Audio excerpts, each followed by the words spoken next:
asalaamaaleykum mbokku téléspectateur Bis Info TV ñu ngi leen di nuyu di leen ziyaara ñëwaat ci seen émission bi ñuy wax 1 2 3 ano 1 2 3 ano nag boo ko déggee problème couple yi moo ko tax a jóg ñi nga xamante ni dañuy am problème di ko jànkonte seen biir néegu sëy te duñ ko mën a wax ñuy ñëw si ñun duñu expliquer seeni problème ñu koy jàllale pour téléspectateurs yi joxe seen xalaat xelal leen. tey nag suñu première année bi mooy benn jeune marié doon def formation ci 3e année yàlla def moo xamanteeg benn waay ci biir xamante boobu waa ji proposé ko mariage ci biir formation bi moo accepté bi ñu defee seen mariage ba pare waa ji àbbu ko mu dem ci kër waa ji nekk fa quelque temps ci biir sëy bi nag dem na ba mënta boole formation bi ak sëy bi mu ne xaaral ma bàyyi formation bi topp sëy bi. léegi nag mu toppee sëy bi comme dañ koo aboon mu nekk fa ba benn jamono mu delluwaat seen kër tombeek formation yi démarré waat mu bëggoon commencé waat di suivre formation bi comme mi ngi ci dernière année. léegi nag moom bi mu commencé suivre formation bi jëkkër ji topp ko di koy woo naan kaan na ñëw na ñibbisi moom nag mu ne ci xalaatam jëkkëram waroon na koo mën a comprendre comme que ci dernière année la nekk mu yeggali jàngam comme que muuraguñ ko. su yeggalee jàngam dinañ ko mën a muur mu mën a dem sëy nànk kër jëkkëram parce que tamit amu fa bagage amu fa dara ndax dañ koo àbboon bu demee foofu ay bagage yu jàmbur lay utiliser moom mu jàpp ne jëkkëram war na koo mën a comprendre mu yeggali formation su ko defee dinañ ko mën a muur mu ñëw benn yoon ndax tamit jigéen buy sëy day ànd ak ay bagage am jëkkër ji nag moom comprendre loolu bëgg na mu bàyyi formation bi te jëkkëram dooleem demewul noonu su sañoon def formation boobu noonu su demee dina xool nu muy gérer këram ak liggéey bi su ko defee mu mun a jàppale jëkkëram kër gi neex problème du am. léegi nag moom muy laaj ay conseil naka la war a def ba nga xamante ne dina mën a convaincre jëkkëram mu bàyyi ko mu yeggali formation te sëyam du am benn yëngu-yëngu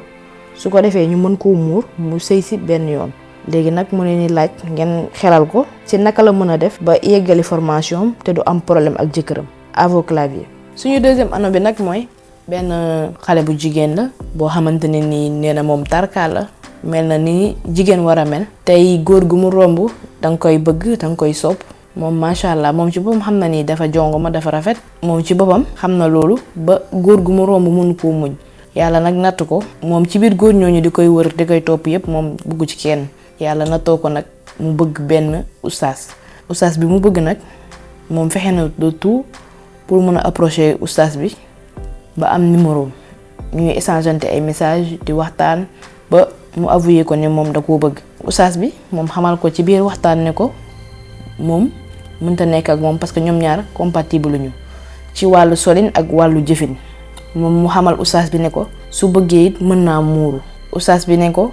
moom buy muuru na ko def ci loo xamante ne nii da koo def ci digganteem ak suñu borom ndax muuru moo ko war oustaz bi xamal ko tamit ci biir wax ne ko mën na koo booleeg benn yaa sayda bu koy jàngal diineem mu xam diineem xam li lislaam wax moom mu gis ne loolu dafa yàgg parce que moom bëgg oustaz bi cofeel bu nga xamante ne nii bu sañoon oustaz bi da koy takk ba pare xamal ko diine te moom fi mu toll nii bëggul ñàkk oustaz bi bu sañoon ngeen jox ko seen xalaat mu xam naka lay def ak oustaz bi à vos claviers.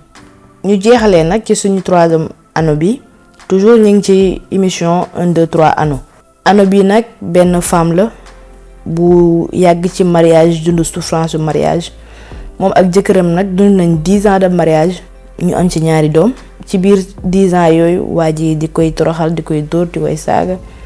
mu dundloo ko souffrance bu nekk mu koy muñ ba waa ji xëy takk ñaareel génnee ko ak ëmbam mi ngi ëmb ba am 9 mois de grossesse waa ji takk ñaareel génnee ko moom mu dem kër yaayam di souffrir di naxarlu waa ji lijjantiwu ko xamul ci lu mu nekk bu lekkee xamul bu naanee xamul yoonam nekku ci mi ngi dund ak ñaareelam ci biir loolu moom xamul ci ay doomam ndax ñi ngi lekk xamul ndax ñi ngi naan jaaxle na trop ci nekkin bi ay doomam nekk foofu fi mu toll nii nag xelam jaxasoo na mu nekk ak njàqare parce que moom waa ji yàgg nañ moom waa ji rek la xam parce que koo dundal 10 ans doo ñaari fan mu bëggoon ngeen jox ko seen xalaat ci naka la war a def ak waa ji parce que fi mu toll nii xelam jaxasoo na xolam naqari na ba daa gisoon ne su amee doom mu jéem a ñaan baat waa ji parce que lim dund ak waa ji metti na metti ba nga xam ne xalaatul ne mën na koo baal muy laaj ngeen xelal ko naka la war a mën a def à vos claviers. ca noonee ñu ngi leen di jox dig daje di leen jaajëfal ba beneen yoon ci yeneen i anneaux. di leen ñaan yéen ñi nga xam ne abonné goo leen ngeen abonné bës cloche bi pour vidéo yi ñu mënti dugal ngeen jot ko automatiquement di leen jaajëfal ba beneen incha allah.